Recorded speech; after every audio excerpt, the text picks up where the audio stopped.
Hi everyone, this is Scott Wyden Kivowitz. I'm a photographer from New Jersey, and I normally photograph landscapes and portraits. I want to thank Brian for the invite to contribute to the Perfect Inspiration series. It's so much fun to watch them each week, and I learned so much from these videos that I'm so happy that I'm able to contribute so that I can help other people see what I'm doing with the On1 software. And as you see, I'm inside of Lightroom. That's where I typically start with my workflow. So I was recently hired to photograph a series of karate photos. The guy you see here is the owner of a bunch of dojos, and he has written a book on karate years ago, and he's working on his second book right now. So he asked me to photograph the images for his second book. He wanted a very simple, clean headshot for the back of the book with his, the patch on his gi.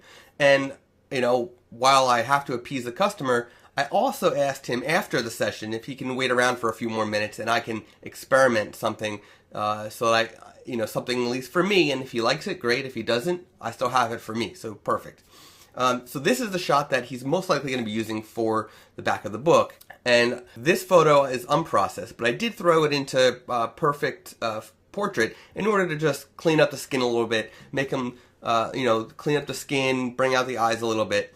So that's all I did to this photo. I didn't do anything else. So just to give you an idea, that is the headshot, probably for the book. Now, what I wanted to do was do something that when you think karate guy, when you think someone who really knows his stuff, who's been around, that is so experienced, that, although this guy is actually in his 70s, I believe, he can really spar. It's really amazing to watch him do his thing. So I wanted to do something that was so dramatic with contrasted light and something that really says, read my book because I know my stuff. So what I want to do is, I actually want to do this in black and white. But what I did, to give you an idea, I originally had two Alien Bee lights with umbrellas for these photos. And then I had an Einstein in the back, gridded, lighting the background paper. So what I did instead is I took off the umbrellas, I turned them off, took them away, took the Einstein on the grid, and sort of did a spotlight on his face to get that really contrasty light that's soft on the edges. And the background just goes dark. And so what we're going to do is we're going to actually bring this into On1's Perfect Portrait to clean up the eyes a little bit, just to bring them out a little bit, and then bring them into Perfect Black and White. But before we do that, I want to show you that I actually go in and I do a lens correction first. So I shot this with a 70-200 on my Nikon D700. And then if I have a custom white balance, I'll do that. But because we're going to black and white, I don't really need to worry about that so much. I did actually do a custom white balance of everything before I shot. But because I changed my light, it did change from this to this, because now I only have one light and everything's a little different. So what we're going to do is we're going to right click, and I'm going to go edit in Perfect Photo Suite. Now I actually added Perfect Photo Suite as an edit in option in my Lightroom. That's how I prefer to do it. When I do this, it's actually going to give me the option of how I want to bring it into the Perfect Photo Suite. I always go with edit copy with Lightroom adjustments if I did any corrections. I do 16-bit ProPhoto RGB and a Photoshop PSD file resolution of 300.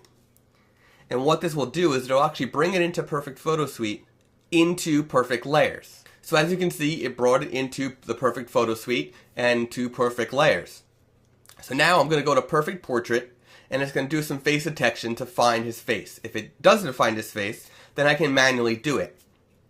But it is going to find it because it's very clear of the eyes, the mouth, and the nose. So it's already found his face, and it's now detecting the eyes and the mouth, and it's going to mark those off. So now if I click into this box, you're actually going to see where it thought the eyes and the mouth were. Now it's a little off, so to adjust, all you got to do is take these little squares and get them to the right locations of the eye, and match, just match those up.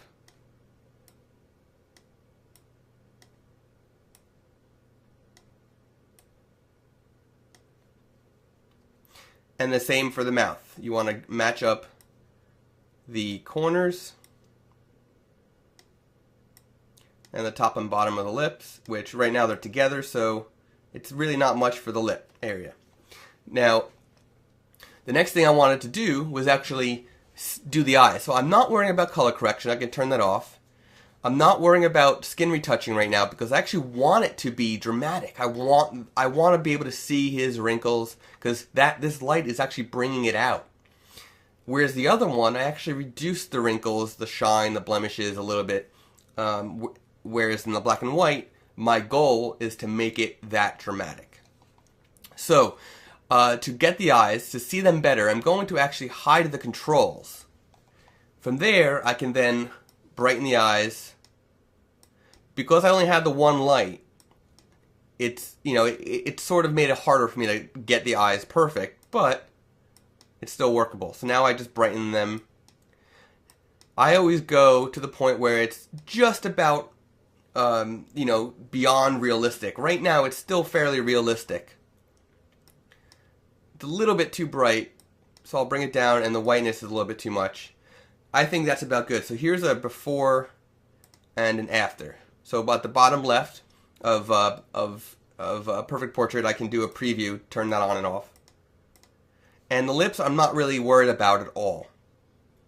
Okay, so now from here, I'm actually going to hit apply. It's going to save this as a new layer in Perfect Layers. So you can see here's the original, and here's Perfect Portraits layer. And now I'm going to bring it into Perfect Black and White. And you can already see that it's very dramatic already. I didn't even touch anything and it's dramatic. Now here's the cool part. Having already gone through this to get an idea of where I wanted to go with the photo before I started recording this video, I already knew that I wanted the default black and white setting. But I want to add a little bit more contrast to it and a couple other things. Now you can see here the left, his right ear on our left side actually got a little dark, too dark. So I'm going to lighten that up. But before I do that, I'm going to actually add some punch to the photo. So we're going to go in here and add some more detail. So you can see what it's doing. It's adding more punch to the overall photo. That's a lot of, it's a lot of character. And then, let's see what we can do with the blacks. It's a little bit too much, so let's go about there. I like to go up and down a lot with the sliders to really get an idea of where I want to go. But I actually like it more at the top for this one. And I usually go slider by slider to see if it's doing anything that I like or don't like.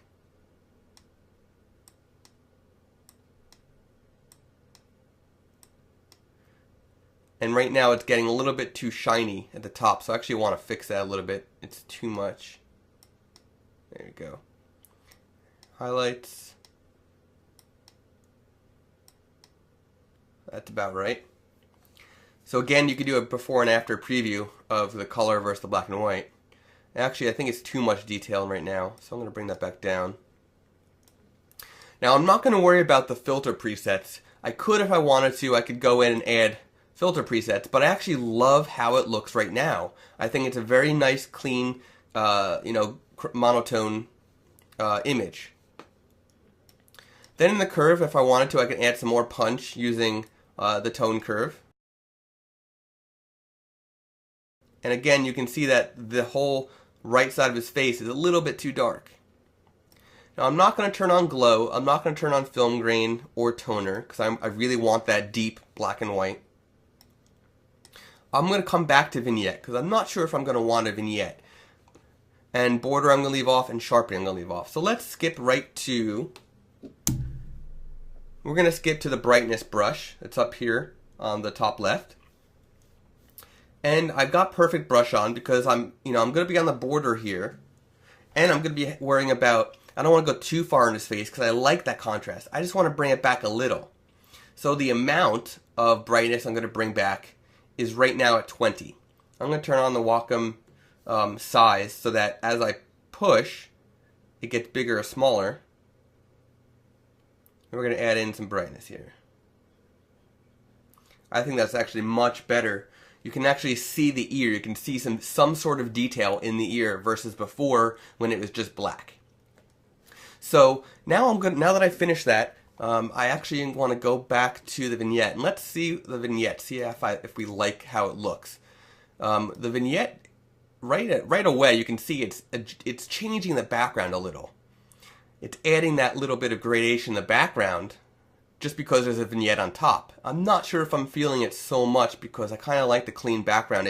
It brings more focus to the subject. So I'm going to actually leave the vignette off, I think, or maybe just make it subtle. So here's a good way to see your vignette. Put the brightness all the way down, and then adjust your size, because then you can really see the vignette of where it is. And then when you're ready, just lighten it up to the point where you're happy with it. So here's with it on, and here's with it off.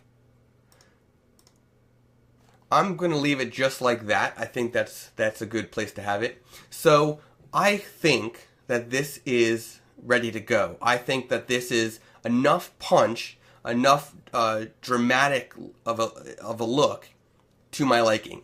So I'm going to hit apply. So here we are in perfect layers. I've got the original, perfect portrait, and perfect black and white. And now I'm going to hit save. And now we're back inside of Lightroom, and you can see here's the original, and here's the new one. Now let's do a compare.